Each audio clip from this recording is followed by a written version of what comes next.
Alright, this is Norse Mythology readings with the Q&A copy. 1. The creation. Burning ice and biting flame. This is how life began. In the south is a realm called Muspel. That region flickers with dancing flames, it seethes and it shines. No one can endure it except those born with it. Black Surt is there. He sits on the furthest reach of land, brandishing a flaming sword. He is already waiting for the end, when he will rise and savage the gods, and whelm the whole world with fire. In the north is a realm called Niflheim. It is packed with ice and covered with vast sweeps of snow. In the heart of the region lies the spring Hivelgrimur, and that is the source of elven rivers named the Elivagar. They're cool, Sval and Guntra, the defiant Fjorm and bubbling Fimbulthul, fearsome Slid and storming Hred, Silgilg, Bradvid, Lept, with streaks of lightning and freezing jaw. Between those realms there was once stretched a huge and seeming emptiness. This was Ginnungagap. The rivers that sprang from Helmgrimr streamed into the void. The yeasty venom in Van thickened and congealed like slag, and the rivers turned to ice. That venom also spat out drizzle, an unending dismal haggot that, as soon as it settled, turned into rime. So it went on until all the northern part of Ginnungagap was heavy with layers of ice and hoarfrost, a desolate place haunted by gusts of skithers of wind. Just as the northern part was frozen, the southern was molten and glowing, but the middle of Ginnungagap was as mild as hanging air on a summer evening. There was the warm breath drifting north from Muspel, met the rime from Niflheim.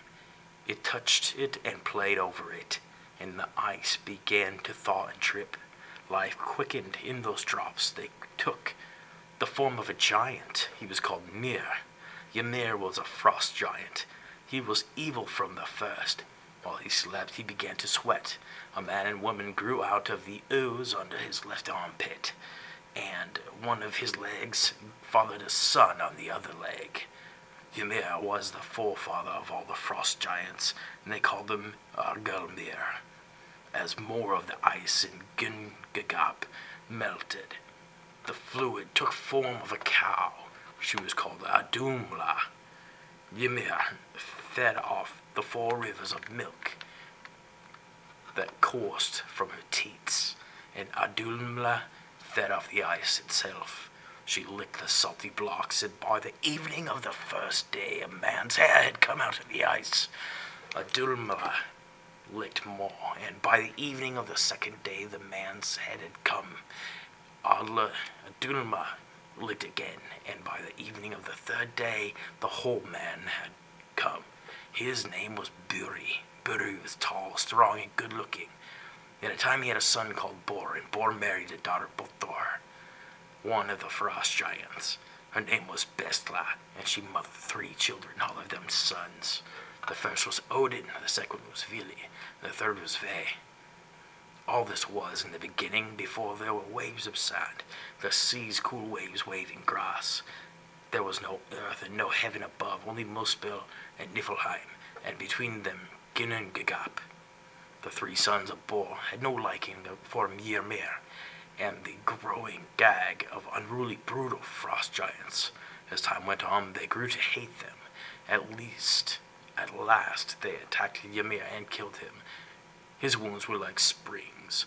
So much blood streamed from them, and so fast. The flood drowned all the frost giants except Bergelmir and his wife. They embarked in that boat. It was made out of a hollow tree trunk and rode on the tide of Gore. Odin and Vili and Ve hoisted the body of a dead frost giant onto their shoulders and carted it to the middle of Ginnungagap.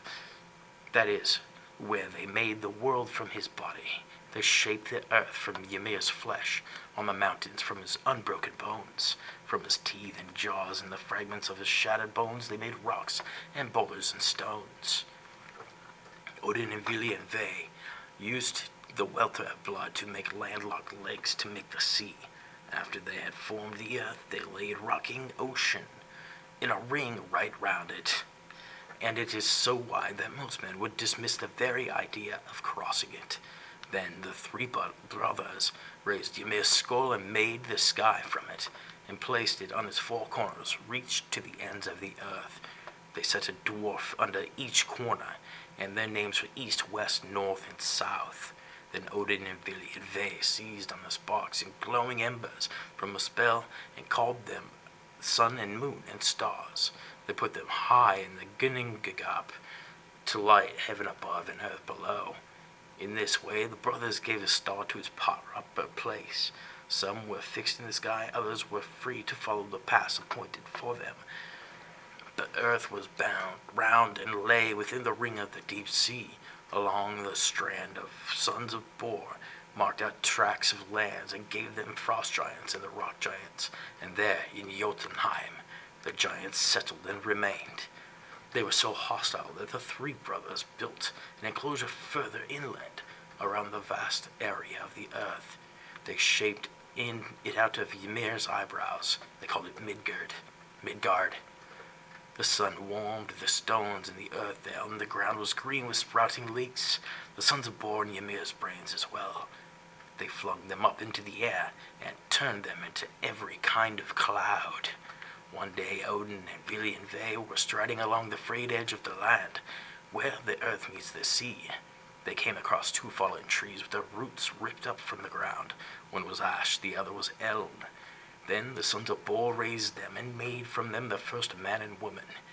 Odin breathed into them the spirit of life. Vili offered them sharp wits and feeling hearts, and Ve gave them the gifts of hearing and sight.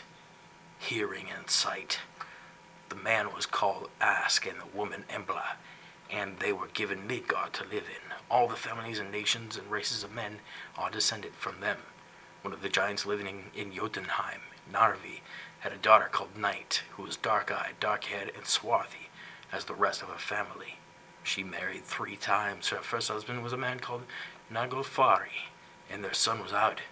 Her second husband was Anar, and their daughter was Earth, and her third husband was Shining Deli, who was related to the sons of Bor. Their son was Day, and like all his father's side of the family, Day was radiant and fair of face. Then Odin took Night and her son Day, sat them in a horse-drawn chariots, and then sent them into the sky to ride around the world every 2.5 days. Night leads the way, and her horse is Frosty named Hirmakfaxi. Day's horse is Skinfaxi, and he has a gleaming mane that lights up the sky and the earth alike. A man called Wundelfari, living in Midgard, had 2 children, and they were so beautiful that he called his son Moon and his daughter Sun. Sun married a man called Glenn. Odin and his brothers and their offspring of the Aesir were angered at such daring. They snatched away both children and placed them in the sky to guide the chariots of the sun and the moon, the constellations made by the sons of the Bor to light the world out of the stars for Muspel. Moon leads the way. He guides the moon on its path. It decides when he will wax and wane. He does not travel alone, as you can see if you look in the sky, for Moon in turn plucked 2 children, Midgard, Bil and Hjuki, whose father is Vidfinn. They were just walking away from the well of Birgir, carrying between them the water cask Sog of the pole Simul, when Moon swooped down and carried them off.